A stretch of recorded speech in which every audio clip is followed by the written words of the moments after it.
오늘 말씀은 이 사무엘 하 2장은 다윗이 두 번째의 기름 부으심을 받는 그런 장면이 나와요. 그러니까 이 다윗은 세 번의 기름 부으심을 받아요. 첫 번째는 사무엘상 16장 13절에 있는 말씀에 보면 사무엘에게 다윗이 하나님의 그 마음과 합한 자로 또 그 마음의 중심을 보시고 그를 이스라엘의 전체 이스라엘의 왕으로 그렇게 기름 부으심을 붓는 그런 사건들이 있는 거죠. 두 번째, 오늘 이 사무엘 하 2장 4절에 있는 말씀에 보면 유다 사람들이 와서 거기서 다윗에게 기름을 부어 이렇게 시작합니다. 그러니까 유다 지파로부터 이 다윗이 헤브론이라고 하는 그 유다 지방의 가장 중심에 서 있는 그 지방에서 유다 족속의 왕으로 그렇게 기름 부으심을 받는 거죠.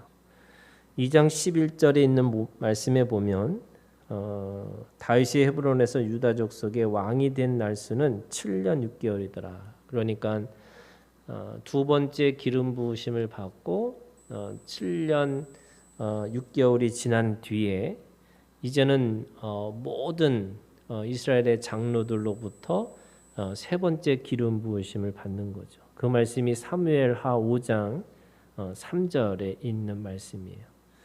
그리고 그 헤브론에서 나중에 예루살렘으로 옮기는 거죠. 그리고 그 예루살렘으로 옮겨서 진정한 다윗의 왕국, 그 하나님의 이스라엘의 통일된 왕국을 이루는 것을 볼 수가 있습니다. 왜 이렇게 다윗에게는 세 번의 기름 부으심이 있었을까라고 생각해 보면 이게 다윗은요 어떻게 보면은 그 인생에서 이 땅을 딛고 서 있는 이 삶의 모습 속에서 아주 철저하게 하나님으로부터 훈련받은 사람이 다윗이에요. 그래서 그에게는 어떤 기적과 신비의 역사라기보다는 그 삶의 이 땅에 속한 인생 가운데서 하나님 앞에 어떻게 그가 성장하고 성숙해지고 살아갔는지를 보여주는 게 다윗이었고요. 그러면서 동시에 다윗에게 주신 은혜가 하나님의 왕권을 그 다윗으로부터 주는 거고 그 다윗의 씨를 통해서 바로 예수 그리스도를 통해서 구원의 역사를 이루시는 것을 볼 수 있습니다. 그런 의미에서 예수님의 십자가의 사역은 신비와 기적과 표적이라기보다는 그냥 인생이라고 하는 그 모든 것들을 그냥 감내하고 살았던 그 삶의 모습이 그냥 십자가에서 나타나는 겁니다. 그러니까 우리가 가지고 있는 신앙은 우리가 대부분 사람들이 신비와 표적과 기사라고 하는 그 어떤 이 세상을 떠나서 뭔가를 구하고 살아가는 것처럼 보이지만 진짜는 내가 발로 밟아야지만 되는 것이에요. 그게 가나안 땅의 믿음이잖아요. 이 발로 밟는 땅이 내 땅이 되는 거고 하나님이 허락하신 땅에서 살아가는 사람들의 모습이 되는 거죠. 그래서 우리가 이 아담에게 주신 저주가 땀을 흘려야지만 그 노동의 가치를 받아내는 거잖아요. 그런데 그래서 우리가 노동 없이 살아가는 게 우리 인생에서 진정한 행복이라고 생각할 수 있지만 땅에서의 삶은 그냥 땀을 흘려야 되는 게 맞는 거고 그리고 그 땀이 눈물이 되거나 피가 되거나 그 모든 것들을 겪어야지만 결국 그것이 내 것이 된다 이렇게 말씀하시는 거예요. 그런 의미에서 이 땅의 이 순서를 다 밟아낸 사람이 다윗이라고 하는 거죠. 다윗에게는 두 가지 아주 특별한 그런 어떻게 보면은 하나님께서 주시는 그 메시지가 있었는데 하나는 마음의 중심이었어요. 그러니까 그가 어떤 삶을 살아내든 그 마음의 중심이 하나님 앞에 어긋나지 않았기 때문에 그게 마음의 중심이라는 것은 뭐냐면 방향인 거예요. 그래서 우리가 조금 늦는다 할지라도 또는 좀 더딘다 할지라도 그 방향이 정확하면은 하나님이 그 안에서 계속해서 일을 하신다는 거죠. 두 번째는 이 고난이라는 땀을 흘려야 되는 그 부분이 있었다는 거예요. 그게 예수님이 겟세마네 동산에서 그 기도를 통해서 이 땀이 피가 되도록 하는 그 기도의 과정이 있었다는 거죠. 저는 그게 우리가 열심히 사는 게 아니고 하나님 앞에서 내게 맡겨진 일에 대해서 내가 대가 지불해야지만 그게 진짜 내 것이 되는 거죠. 만약에 하나님이 그냥 하늘에서 너 죄 없어라고 그렇게 하실 수 있는 분이잖아요. 그런데 왜 그렇게 사람의 모습으로 오셔서 왜 피가 이 땀이 피가 될 정도로 그렇게 땀 흘리시고 왜 그렇게 십자가에서 이 육신으로 왜 그렇게 고통당하셨을까? 그것이 하나님의 공의고 하나님의 정의라고 할 수 있는 거죠. 그 공의와 정의가 있었기 때문에 누구도 그것에 대해서 부정할 수 없는 거예요.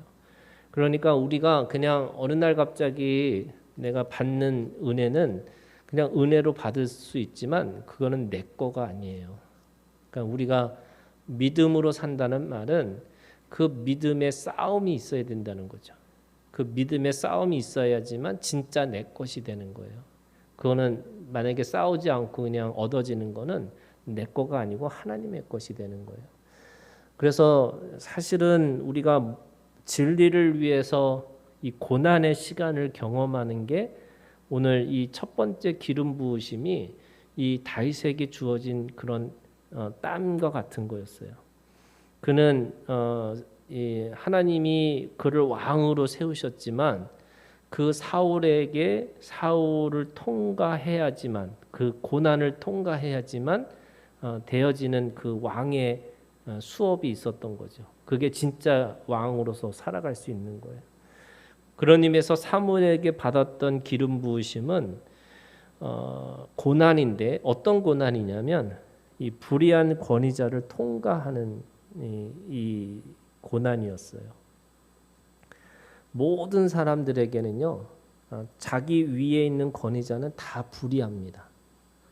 이 개념이 있으셔야 돼요. 그러니까 내가 아무리 좋게 보려고 해도 내 위에 있는 사람한테는 늘 내가 원망하고 불평이 있는 거예요.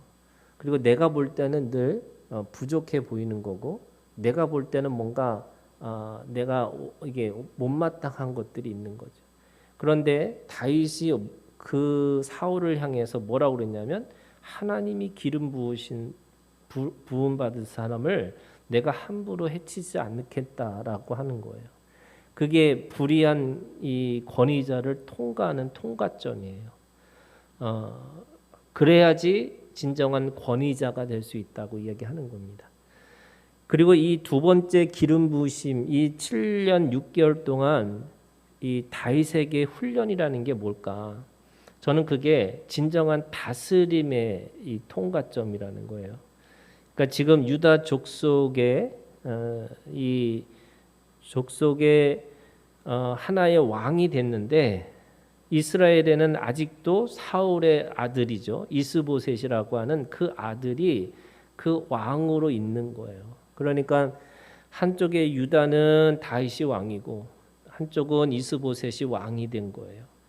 그러니까 둘이 그렇게 이 어떻게 보면 대등한 관계 안에서 왕의 수업을 하는 거예요. 아까는 사울은 그 사울의 밑에서 이 왕의 수업을 받는 거라면 이제는 이 유다와 이스라엘하고는 각각의 왕 앞에서 그것이 어떻게 하나님 앞에 다스리는 것인지를 몸으로 경험한 사람이 다윗이에요.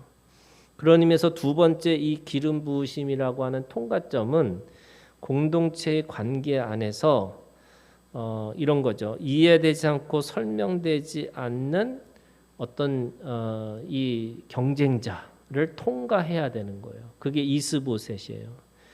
이스보셋이라고 하는 이름은요, 원래 부끄러움의 사람이라는 뜻이 있어요. 그러니까 이름 자체가 부끄러움의 사람이라는 말의 뜻이 뭐냐면, 내가 같이 일할 사람이 도대체 이해되지 않고 설명되지 않는 내 동료와 같은 거예요. 이 사람하고 내가 경쟁할 수 있을까? 우리가 그런 마음이 있잖아요. 내가 굳이 그런 사람하고 경쟁해서 내가 이겨봤자 뭐 이런 거 있잖아요. 그런데 이 다윗은, 그래서 다윗은 어느 날 갑자기 왕이 된 게 아니고 이 왕의 수업들을 통해서 결국 마지막에 기름 부으심을 받는 사람. 그게 대표적인 말씀이 시편 23편에 있는 말씀이거든요. 시편 23편은 다윗의 이력서예요. 1절부터 6절까지가 그 하나하나가 이 다윗이 겪었던 자신의 삶에 대한 그 이력서를 쓴 것이 그 시편 23편이거든요. 그런 의미에서 이 공동체의 관계 안에 이해되지 않고 설명되지 않는 이 사람에 대한 통과가 우리는 그게 반드시 있어야 되는 거죠. 그래야 이게 이제 우리가 공동체 안에 관계 안에서 그걸 통과하지 않으면 이 왕으로서의 삶이 다스린다라고 하는 것에 대한 우리가 이게 잘못 오해하고 있는 거죠. 예를 들면 다스린다라고 하는 거가 어떤 위에 올라가서 내가 뭔가 원하는 방식대로 내가 하고 싶은 대로 하는 거, 이게 아니라는 거예요. 성경에서 말하는 다스림은 철저하게 섬겨주는 거예요. 그래서 그 섬김이라는 게 그냥 좋은 사람을 섬겨주는 게 제일 편하겠죠. 그런데 불의한 권위자도 통과하고 이해되지 않고 설명되지 않는 사람들을 통과해야 되는 거예요. 그게 진정한 다스림으로 시작하는 거죠. 유대인들에게는 어떻게 보면 병든 사람, 또 가난한 사람, 이게 다 뭐냐면 하나님 앞에 저주받은 인생이에요. 우리는 그냥 가난하구나, 우리는 병이 들었구나 이거지만 유대인들의 개념에서는 하나님 앞에 저주받은, 왜? 하나님이 이 세상을 움직이시는데 왜 그 사람에게 가난을 주셨을까? 왜 하나님이 그에게 병을 주셨을까라고 생각해 보면 다 저주받은 인생들이거든요. 그런데 예수님이 오셔서 그들을 향해서 그들에게 복된 사람이다 이렇게 말씀하신 거예요. 그러니까 다들 이게 뭐지? 이런 거죠. 왜? 뭔가 율법을 지켜야지만, 내가 뭔가 다른 사람보다 뛰어난 점이 있어야지만 내가 하나님 앞에 복된 사람이다. 이렇게 유대인들의 관점이 있었는데 그거를 예수님이 뒤엎어버리신 거예요. 완전히 거꾸로 얘기하시는 거예요. 오히려 있는 사람들에게 독사의 자식들아 이렇게 얘기하시고 그들에게 가면을 쓴 사람, 외식하는 자들아 이렇게 얘기하시는 거고, 오히려 그들을 그 가난하고 병든 자들을 향해서 너희가 복된 사람이다. 이걸 복음을 전해 주신 거거든요. 왜 그랬을까라고 생각해 보면 예수님도 우리에게 진정한 다스리는 자로 오셨다는 거예요. 그러니까 다스림은 섬겨주러 오시는 거죠. 그럼 누구를 섬기는 거냐? 하나님이 종교 권력자들에게 또는 말씀을 더 많이 배우는 자들에게 왜 그들에게 오히려 그들을 하나님께서 그렇게 비판하시고 왜 그렇게 진노하셨을까라고 생각해 보면 그들이 그거를 가지고 섬기는 자리로 가야 되는 거예요. 그런데 오히려 세상의 사람들과 똑같이 내가 돈이 있고 내가 힘이 있고 내가 뭘 가지고 있기 때문에 너희들은 나한테 복종해야 돼 이렇게 되는 거죠.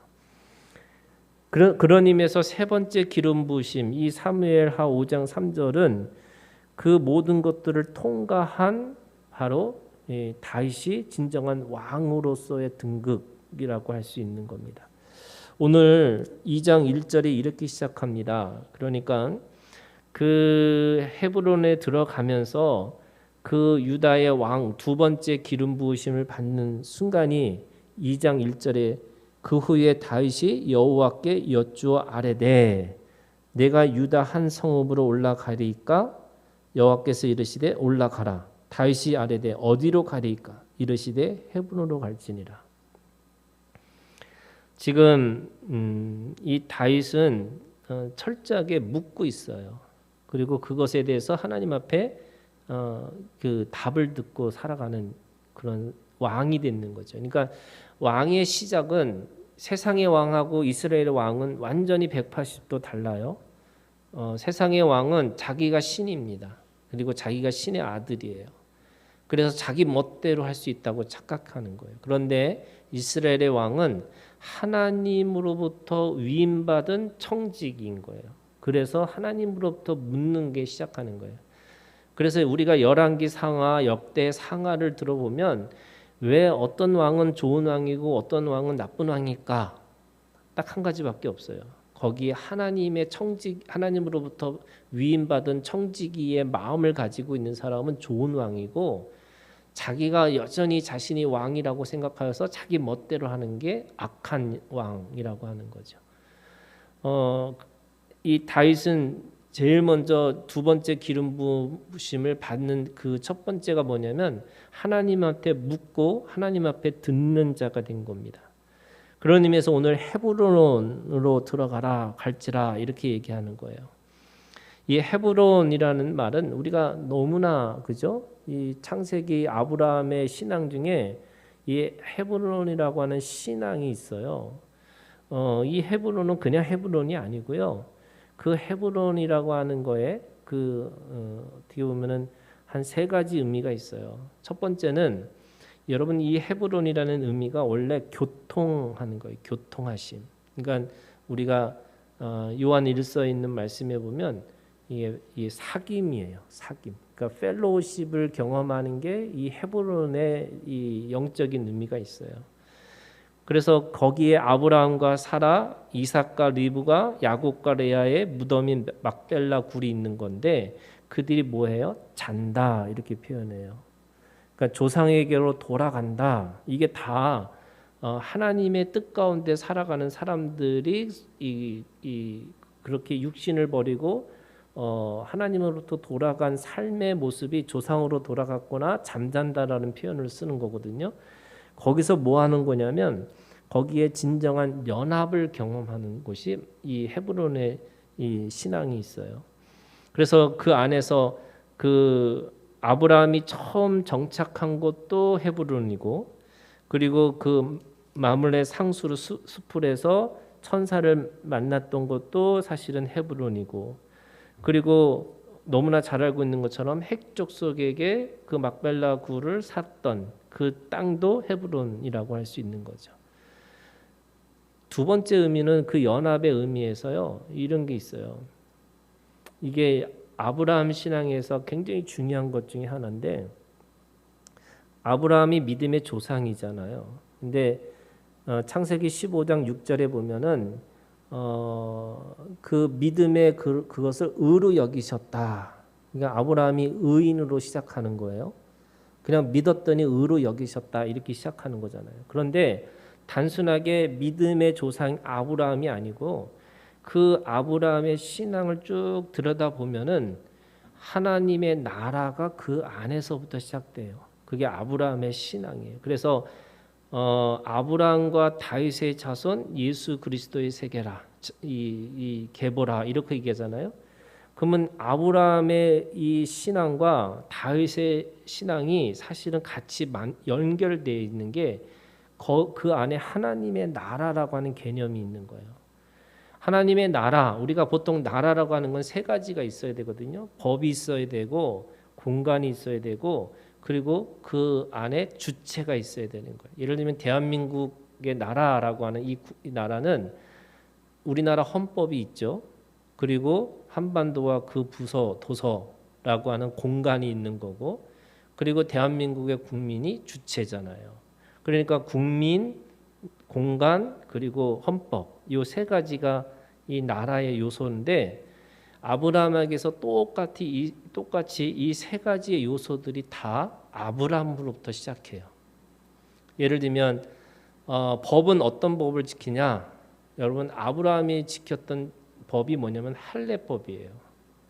그 할례법이 뭐냐면 하나님이 그 민족이 너는 내 거야라고 하는 언약의 표시가 할례였어요. 그래서 그 할례가 공간을 차지하는, 그래서 하나님의 서로 언약의 관계가 할례로 통해서 서로가 그 언약 가운데서 그 약속을 따라서 신실하게 살겠다라고 하는 의미가 있어요. 그 할례법이죠. 근데 할례법을 잘 들여다보면 이런 거예요. 내 몸을 잘라서 헌신해서 누군가를 사랑하는 법이 있다는 거예요. 우리는 짐승의 논리는 다 자기 거를 취해서 남의 것을 뺏어가는 인생이 짐승과 같은 삶이에요. 그런데 하나님의 세계는 자기 거를 상처를 줌으로 인해서 자기의 피를 흘림으로 인해서 누군가를 같이 살아내겠다는 거예요. 그게 할례법이에요. 그래서 그게 예수 그리스도의 십자가의 죽음과 연결돼 있어요. 그게 아브라함부터 시작하는 거예요.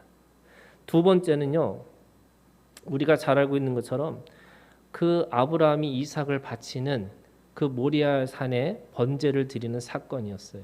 그게 뭐냐면 그 이삭이 육신의 모든 경수가 끝나고 도저히 아이를 낳을 수 없다고 했을 때 약속으로 받은 아들이 이삭이에요. 그런데 하나님이 그 이삭을 어떻게 세우시기를 원하시냐면 하나님 나라의 주체로 세우시기를 원하세요. 그게 모리아 산에 그 번제로 드렸던 사건이에요. 뭐냐면 이거 내 거라는 거예요. 하나님이 그 생명을 낳기도 언약을 따라서 약속을 따라서 낳은 아이가 이삭이면서 동시에 죽고 사는 그 모든 것도 다 내 거야. 그래서 이 아이가 하나님의 나라의 주체가 될 것이다. 그게 이삭으로부터 시작하는 거예요. 그 이삭의 씨가 다윗이 되고 다윗의 씨가 예수 그리스도가 되는 거예요. 그러니까 하나님 나라의 주체로서의 시작이 어디냐? 바로 아브라함의 아들 이삭으로부터 시작되어지는 거죠. 그 다음에 세 번째예요. 세 번째 공간인데 하나님은 어떤 공간을 하기를 원하셨냐면 내가 네게 지시한 땅, 그 가나안 땅으로 들어가게 하셨어요. 거기에 하나님의 공간을 세우기를 원하셨어요.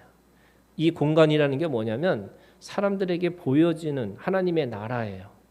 사람들이 하나님 나라 어디 있어? 라고 할 때 아무도 어디 있다고 얘기를 못 하는 거예요.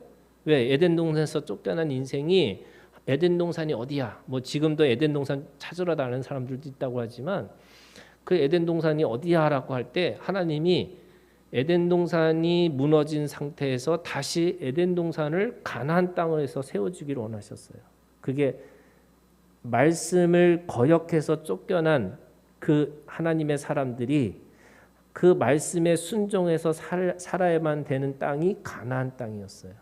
그래서 하나님은 가나안 땅을 허락해 주셨어요. 그런데 그 가나안 땅이 하나님이 주신 땅이지만 아까 얘기했던 것처럼 그 땅이 내 땅이 되기 위해서는 어떻게 해야 돼요? 돈 주고 사야 되는 거예요.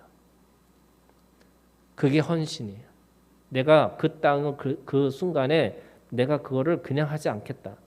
할례도요, 자기가 자기 아들과 자기의 할례를 했던 것처럼 자기 피를 흘리는 거예요.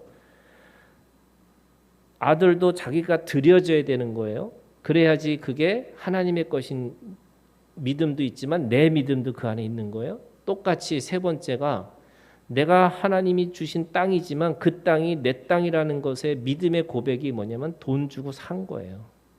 그래서 지금도 마찬가지고 지금도 어떻게 보면은 뭐 한 3,000년, 4,000년이 지났는데도 불구하고 지금도 이스라엘 사람들이 팔레스틴 사람들한테 그 땅이 내 땅이야라고 우기는 거는 돈 주고 산 거예요. 예, 하나님이 나한테 주신 거지만 내가 돈 주고 내 헌신을 통해서 그걸 산 거야라고 하는 것이 그들에게서 지금도 우길 수 있는 근거가 되는 거거든요. 그러니까 이 아브라함이 가지고 있던 이 세 가지가 하나님 나라의 씨로서부터 시작이 되어진 것이 어디서 되어진 거냐면 다윗으로부터 완성이 되고 그 다윗의 완성이 또 예수 그리스도를 통해서 온전해지고 완전해지는 하나님의 나라가 되어지는 거예요. 자, 그러면 그런 의미에서 이 헤브론이라는 말의 의미는 어떤 의미가 있냐면 하나님의 공간을 내 헌신을 통해서 내 그 하나님의 공간을 하나님이 나에게 주신 믿음의 공간으로 만들겠다고 하는 내 헌신의 의미가 헤브론에 있어요. 그래서 하나님이 주신 거지만 나의 믿음의 고백이 이 공간에 있습니다. 이게 헤브론의 신앙이에요. 세 번째는 그런 의미에서 그 안에서 뭐가 있냐면 교제하고 친밀감이라는 게 그 안에 있는 거예요. 이 헤브론의 신앙이에요. 물론 헤브론에서 그들이 어디로 가요? 이제는 시온이라고 하는 예루살렘으로 가요. 예루살렘이 뭐예요? 이 평화의 도시잖아요. 평화의 도시라는 의미인데 이제는 그 친밀함의 끝이 뭐냐면 우리한테 평안을 주는 거구나. 진정한 안식을 주는 거예요. 하나님이 우리에게 주시는 최고의 선물은 안식일에 들어가는 거예요. 그래야지 하나님과 온전한 교제를 나눌 수 있는 거거든요. 그런데 그 안식에 들어가기 전까지는 우리는 그 안에서 계속 끊임없이 이 동요하고 또 불안하고 또 염려하고 또 두려움 가운데 살아갈 수밖에 없는데 하나님의 안식에 들어가는 그게 예루살렘이라고 한다면 그 예루살렘의 시작은 어디서부터 했냐면 헤브론을 시작하는 거예요. 그러면 헤브론의 시작은 어디서 시작하냐? 사실은 베델부터 시작하는 거예요. 그래서 베델의 신앙이 있고 이 헤브론의 신앙이 있고 또 예루살렘의 신앙이 있어요. 베델의 신앙이 뭐예요, 여러분? 내가 어디 가서 누워도 거기 하나님의 집이다. 이거 경험하는 거거든요. 그리고 그 경험을 한 사람이 내가 하나님과 교제할 수 있는 시간, 그 공간이 헤브론이에요. 그 공간을 통해서 진정한 영원한 안식이 이루어지는 게 예루살렘이에요. 각각의 그 도시 안에 하나님께서 주신 것들이 있다면 오늘 헤브론으로 갈지니라라는 말은 물론 지리학적으로는 유다의 가장 중심지이지만 그 안에 그냥 헤브론이 아니고 그 안에 아브라함의 신앙이 그 안에 있는 거고 그 이삭의 신앙이 있는 거고 또 야곱의 신앙이 있는 거. 왜? 그들이 거기서 자고 있는 거예요. 그곳에서 하나님의 진정한 이 교통과 교제하심이 친밀함이 그 안에 있다는 겁니다. 자, 그러면서 사무엘 2장은 지금 왕으로서 뭘 하느냐? 다윗이 제일 먼저 한 게 뭐냐면요. 이 길리앗 이 야베스라고 하는 사람들에게 선을 베풀어요. 왜 그랬을까? 이 길리앗 야베스라고 하는 사람들이 사울을 은혜를 통해서 은혜 입은 걸 통해서 아주 장례를 치러주잖아요. 근데 이 사람들에게 불안이 뭐냐면 원수 같은 사울이잖아요. 다윗에게. 근데 다윗이 왕이 됐어요. 그러면 혹시나 자신들이 사울을 이렇게 장세를 치른 것에 대해서 혹시 보복하지 않을까? 그걸 염려할 수 있잖아요. 그런데 오히려 다윗은 그들을 불러가지고 너희들이 진짜 제대로 잘했다. 그리고 그 은혜를 제대로 너희들이 그 은혜의 삶으로 살았다고 그들을 선대하고 있는 거죠. 그게 왕의 마음이에요, 여러분. 여러분 왕의 마음을 가지셔야 돼요. 우리가 하나님 앞에서 이게 악을 악으로 이기는 게 아니고요. 누가 뭔가 이 아무리 악으로 시작했다 할지라도 이 선으로 우리가 그걸 바꾸어 주는 일이 우리 하나님 앞에 우리가 그리스도인으로서 해야 될 왕 같은 제사장이에요. 그러니까 악순환을 선순환으로 돌려주는 게 우리의 삶이에요. 근데 거꾸로 선순환을 악순환으로 바꿔주는 그래서 이 트러블 메이커잖아요. 그러니까 뭔가 가서 맨날 뭐가 문제고 이 사람은 왕 같은 마음이 없어요. 이게 다르게 얘기해 볼까요? 이 주인의 책임의 삶이 아니에요. 그러니까 주인은 못마땅해도 그걸 견뎌주고 참아주고 그래서 그 안에 있는 사람들에게 생명다워지게 만들어주는 게 이 왕의 역할이거든요. 그런데 자기한테 조금이라도 뭔가 섭섭하게 했다면 바로 응징하고 또 그것에 대해서 뭔가를 투덜거리고 또 그거에 대해서 뭔가 막 얘기하면은 그건 주인의 마음이 아니죠. 그건 노예예요, 노예. 이게 애굽에서 나왔던 노예의 근성이라는 게 그거거든요. 이스라엘 백성들이 가나안 땅에 들어가 있는 이 광야에서 뭐 하냐면 원망과 불평이라고 그랬어요. 원망과 불평은 결국 안에서의 불평이고 하나님을 향해서는 원망이거든요. 그러니까 원망과 불평이라는 게 뭐냐면 노예의 근성이에요. 잘못한 것을 잘못했다고 말하지 말라는 게 아니에요. 잘못한 것은 잘못했다고 말하는 거지만 그 안에서 그것을 공동체를 깨라고 하는 게 아니고 관계를 깨는 게 아니고 또 그 안에서 계속 투덜거리고 살지 말라는 거예요. 아닌 건 아니죠. 또 맞는 건 맞는 거고. 그렇지만 그걸 그 안에서 세워나가는 것은 또 다른 차원이 있다는 거예요. 제가 20대 때 30대 때 맨날 제가 투덜이어서 투덜이. 그래서 뭔가 저는요 눈이 너무 빨라가지고 뭔가 문제가 보이면 팍 사람들한테 그 문제점에 대해서 얘기를 했던 사람이에요. 그런데 어느 순간에 이 공동체를 세우려고 하니까 그 문제가 문제로만 보이는 게 아니고 그 문제도 어떤 때는 못 본 척 할 때도 있고 또 문제가 있어도 그냥 견뎌야 되는 게 있는 거고 또 문제를 어떻게 바꿀 수 있을까 이거를 생각하는 그 전환점이 있더라고요. 그게 언제냐면 제가 마음에 아버지의 마음이 내 안에 들어왔을 때예요. 하나님께서 저에게 아비의 마음을 주셨어요. 그러니까 그 아비의 마음을 주니까 더 이상 문제가 문제로 보이는 게 아니라 그 문제 속에서 다르게 어떻게 할 수 있을까 이거 생각하게 되는 거거든요. 그러니까 다윗이 첫 번째 했던 일이 뭐냐? 지금 첫 번째 한 게 하나님 앞에 묻는 거였어요. 두 번째 한 게 뭐냐면 그 악을 선으로 갚아주는 거예요. 그 선으로 바꿔주는 거예요. 그래서 그들의 마음을 편안하게 한 거죠. 그런데 오늘 우리가 읽은 말씀이 32절까지가 아주 길게 뭐에 대해서 얘기하느냐? 지금 아브넬이라고 하는 이스라엘의 이 어떻게 보면은 이 장군과 요압이라고 하는 이 유다의 장군이 서로 장군으로서의 그런 어떤 이 마음이 아니고 전쟁을 하는 어떤 이 서로가 그렇게 막 다투고자 하는 마음으로 서로 싸우는 이야기가 훨씬 길게 나와요. 여러분 이게 얼마나 황당한 얘기냐면 이렇게 시작합니다. 어떻게 시작하냐면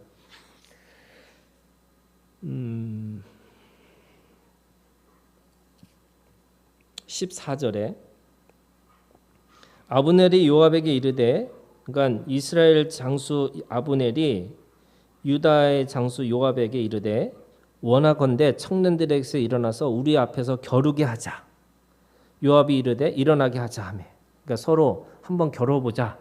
한번 싸워보자. 이렇게 얘기를 하는 거예요.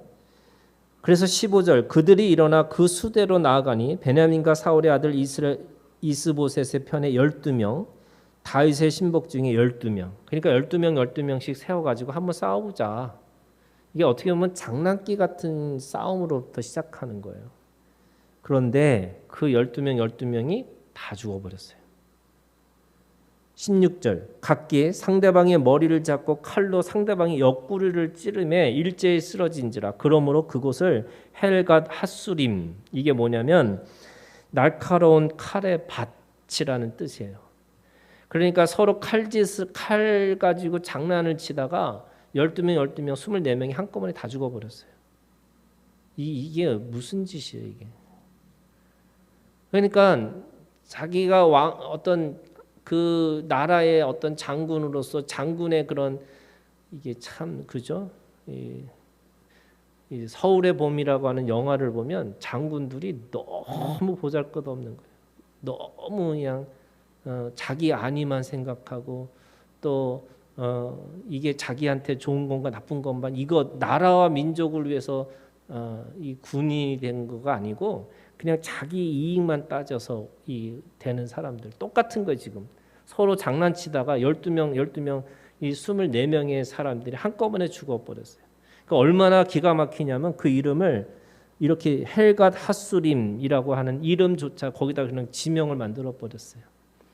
그러니까 날카로운 칼의 밭이라고 하는, 서로 칼 갖고 장난치다가 한꺼번에 다 죽어버리니까 할 수 없이 그 장난으로 시작했던 전쟁이 아예 큰 전쟁으로 변한 거죠. 나중에 그 사람들이 얼마나 죽었는지를 여기 이렇게 기록돼 있죠. 그죠? 30절에 있는 말씀에 보면 요압이 아브넬을 쫓기를 그치고 돌아와 무리를 다 모으니 다윗의 신복 중 19명과 아사헬, 이 요압의 장군의 동생이에요. 그러니까 이 20명이 유다의 장수 20명이 죽은 거예요. 그런데 이스라엘을 다윗의 신복들이 베냐민과 아브라함에 속한 자들을 쳐서 360명을 죽였더라.